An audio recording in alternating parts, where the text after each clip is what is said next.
Hello guys, welcome back to my channel. तो दोस्तों, पता नहीं आपको आवाज़ सुनाई दे रही होगी या नहीं, क्योंकि मैं अभी ट्रेन में हूँ और मैं जा रहा हूँ कर्नाटका कारवार में। तो हम लोग ट्रेन से जा रहे हैं। बहुत ही बड़ा लोचा हो गया था हमारे साथ में। वो सारी चीज़ें मैं आपको बाद में बताऊँगा। अभी फ़िलहाल बहुत ही तेज़ आवाज़ आ रही है पीछे, तो शायद ही आपको मेरी आवाज़ सुनाई दे रही होगी या नहीं। तो उसके लिए मैं दिल से सॉरी, माफ़ी चाहता हूँ। तो जो बातें मैं आपको बताना चाहता था वो मैं हम लोग बाद में बात करेंगे।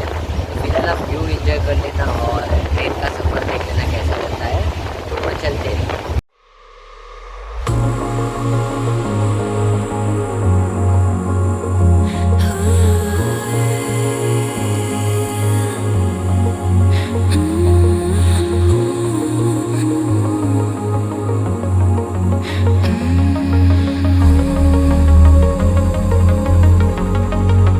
I used to sleep with open eyes.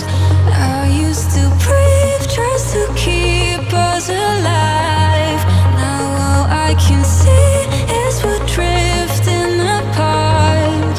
I can't believe how it all turned dark. Bring me to life. Bring me the light. Bring me the light. Bring me the light. तो दोस्तों, मैंने सोचा कि इस smartphone से record करूं, क्योंकि मेरे स्मार्टफोन में आवाज़ थोड़ी सी ज़्यादा अच्छी आती है और बैकग्राउंड भी थोड़ा कम आता है। तो दी का फ़ोन मैंने वापस दे दिया।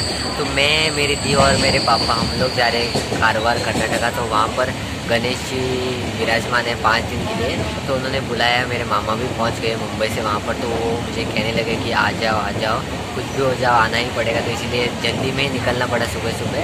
और मैं आपको ये बताना चाहता था कि हमारे घर में गणेश चतुर्थी नहीं है। काफ़ी सारे दोस्त मुझे बुला रहे थे और मैंने भी किसी को भी नहीं बुलाया। तो जो भी दोस्त हैं मेरे, उनसे मैं माफ़ी चाहता हूँ, क्योंकि मैं बुला नहीं पाया और किसी के घर जा नहीं पाया। इसीलिए क्योंकि हमारे जो रिलेटिव्स हैं उनके घर में एक बेबी हुआ है। तो उसकी वजह से हम लोग गणेश का मतलब पूजन घर में नहीं कर सकते 11 दिन के लिए। मतलब वो काफ़ी क्लोज है रिलेटिव। तो इसीलिए हमने गणेश पूजन नहीं किया है हमारे घर में। तो जो भी मेरे दोस्त हैं उन सभी से मैं माफ़ी चाहता हूँ दिल से। और मैं ये वीडियो में इसलिए बता रहा हूँ क्योंकि अकेले में मैं सभी को नहीं बता सकता कि मेरे घर में ये हुआ है, ये हुआ है। तो एक एक को बताने जाता तो बहुत ही समय बर्बाद हो जाता मेरा। तो इसीलिए मैंने किसी को नहीं बताया और डायरेक्टली अभी ब्लॉग बना रहा हूँ। इसी वजह से ये ब्लॉग मैं 2 दिन पहले ही बना लेता, लेकिन घर में बहुत ही ज़्यादा प्रॉब्लम थी। कल हमारे घर में बहुत ही बड़ा सांप आया था, तो उसको संभालने और इसको पकड़ने के लिए बहुत ज़्यादा समय गया हमारा घर में। तो इसीलिए हम लोग कल कहीं जा नहीं पाए और कल मैं ब्लॉग नहीं बना पाया। और परसों कुछ ऑर्डर था हमारा, मतलब किसी को देना था, तो उसकी वजह से भी हम लोग कहीं जा नहीं पाए। तो इसीलिए सोचा कि कारवार जा रहा हूँ तो आपको एक ब्लॉग भेज दूँ और सारी चीज़ें जो है वो मैं आपको बताई दूँ।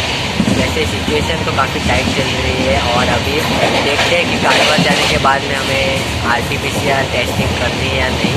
अभी तो हमने की नहीं है। तो काफ़ी झंझट था, मतलब एक स्टेट से दूसरे स्टेट में जाने के लिए बहुत ही ज़्यादा तकलीफ होती है अभी। पहले ऐसी चीज़ें नहीं थी, तो इसीलिए हम लोग जा नहीं रहे थे कारवार। हर साल हम लोग जाते हैं, लेकिन अभी जो टेस्टिंग होता है, ये होता है, इसकी वजह से हम लोग इस साल नहीं जाते। आवाज़ आ रही है बैकग्राउंड में।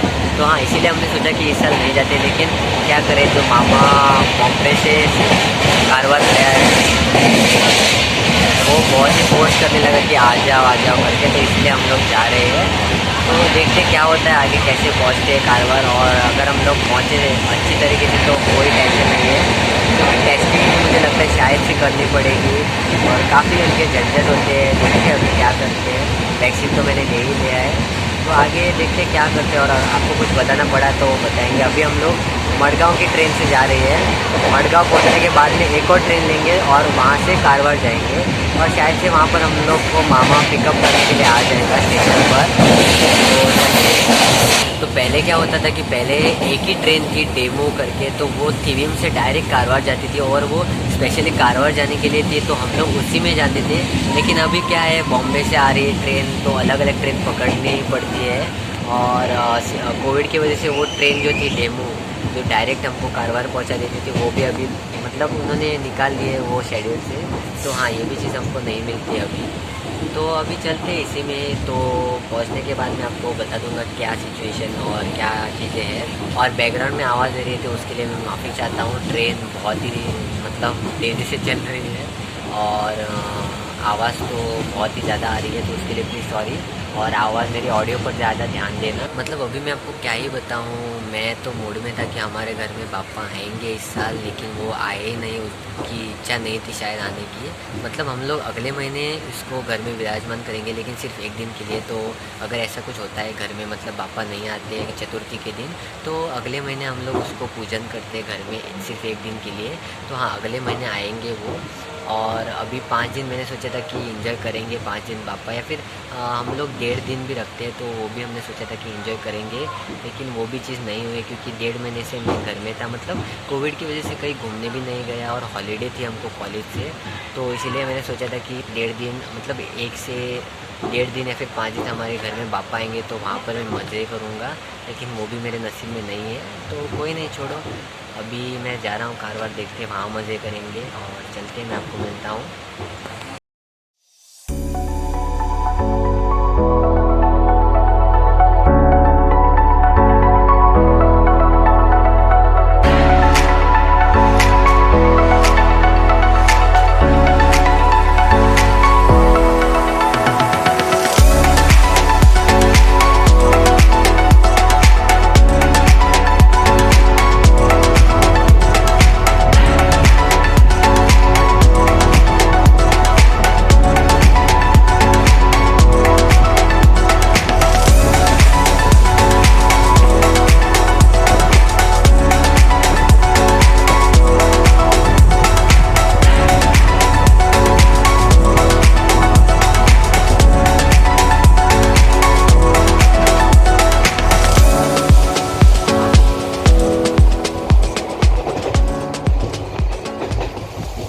तो दोस्तों हमने मतलब हम लोग मडगांव पहुंच गए हैं। तो हाँ, हम लोग यहाँ पर मडगांव हैं अभी, और अभी ये ट्रेन 2:30 बजे छूट रही है। तो 2:30 बजे के बाद में ये छूटेगी और 3:30 बजे हम लोग कारवार स्टेशन पहुँच जाएंगे। और 3:30 बजे मेरे मामा जो है वो हमको लेने के लिए आने वाले हैं। तो आपने शायद हमारे जो वीडियोस मैंने शूट किए थे ट्रेन में से वो एंजॉय किए होंगे। और मैं आपको एक चीज़ बताना चाहता हूँ कि अगर आप दूर से आ रहे हो, दिल्ली से, मुंबई से, गोवा में, या फिर कहीं पर भी जा रहे हो, तो एंटीजन टेस्ट, मतलब अगर आपने 2 वैक्सीन के डोज़ लिए तो आप आ सकते हैं आसानी से। और अगर आपने सिर्फ 1 वैक्सीन का डोज़ लिया है तो आपको एंटीजन टेस्ट करना पड़ेगा। मतलब वो टेस्ट करने के बाद में ही वहीं पर रिपोर्ट दे देते हैं जल्दी से, बहुत ही कम समय में। तो ये स्टेशन पर स्टॉल लगे हैं। 250 का जो टेस्ट होता है वो आपको करना पड़ेगा अगर आप सिर्फ 1 वैक्सीन लेकर आते हो तो। और अगर वैक्सीन नहीं लिए तो कंपलसरी आपको ये RT-PCR टेस्ट करना पड़ेगा, मतलब इसको एंटीजन टेस्ट बोलते हैं। तो स्टेशन पर आपको स्टॉल्स मिलेंगे, तो वो टेंशन आप मत लेना और करना ज़रूर, क्योंकि यहाँ रिस्क लेना मतलब महंगा पड़ सकता है आपको। तो ये चीज़ है, और कुछ बताने लायक है नहीं। अभी हम लोग सीधा ट्रेन छूटने के बाद में जाएंगे, बैठेंगे और कारवार पहुंच जाएंगे 1 घंटे में। और कुछ है नहीं, बस मैं सबसे माफ़ी मांगना चाहता हूँ। मतलब हमारे घर में पापा नहीं आए थे और मैं भी किसी के घर में जा नहीं पाया, क्योंकि मैंने आपको बता दिया पहले कि हमारे घर में मतलब रिलेटिव्स के यहाँ पर किसी को बेबी हुआ है, तो उसकी वजह से गणेश जी हमारे घर में नहीं आ सकते। तो उसकी इच्छा नहीं थी शायद, इसलिए वो नहीं आ रहे हैं। और अभी 1 महीने के बाद में हम लोग उसको मतलब पूजन करेंगे घर में। तो यही बताना था आपको, और सभी दोस्तों के लिए मैं माफ़ी चाहता हूँ दिल से कि मैं आ नहीं पाया हूँ और सबको बता भी नहीं पाया था कि क्या चीज़ें हैं, और बहुत सारी चीज़ें हुई थी। तो हाँ, बस इतना ही, और चलते हैं। मैं आपको आगे कुछ शॉर्ट्स भी दिखा दूँगा, और शायद से मैं आगे बोल नहीं पाऊँगा क्योंकि कारवार मुझे पता नहीं कि टेस्ट करना पड़ेगा या नहीं। तो वहाँ पर शायद से हम लोग टेस्ट करेंगे एंटीजन, क्योंकि वहाँ के रूल्स पता नहीं, हर एक स्टेट के रूल्स अलग अलग होते हैं। तो देखते हैं वहाँ पर क्या होता है। और आगे शायद मैं आपको ब्लॉग की मतलब ये थोड़ा आपको बी-रोल दिखाऊँगा, मतलब 1 घंटे तक यहाँ से कारवार पहुँचने तक। लेकिन उसके आगे शायद मैं के साथ बात नहीं कर पाऊँगा, क्योंकि जल्दी जल्दी में हमको जाना पड़ेगा और आज पापा का विसर्जन भी है, तो कुछ बोल नहीं पाऊँगा। तो यहीं पर मैं ब्लॉग एंड करता हूँ। होप आप ये ब्लॉग एंजॉय किए होंगे, आपको सारी जानकारी मिल गई होगी। अगर आप दूसरे स्टेट में जा रहे हो तो। और प्लीज़ लाइक कर देना इसीलिए, और एंजॉय करते हो तो सब्सक्राइब करके भी जाना हमारे चैनल को। ऐसे और ब्लॉग्स आपको हमारे चैनल पर मिलते रहेंगे। तो मैं आपको मिलता हूँ एक और नए फ्रेश ब्लॉग में। Bye bye guys, take care. और हाँ, आगे देख के जाना, आगे आपको और चीज़ें भी मिलेगी। और अगर मौका मिलता है तो मैं आपको आगे भी बता दूंगा कि हम लोग पहुंच गए हैं, तो ज़रूर से आगे का ब्लॉग देख लेना। चलो।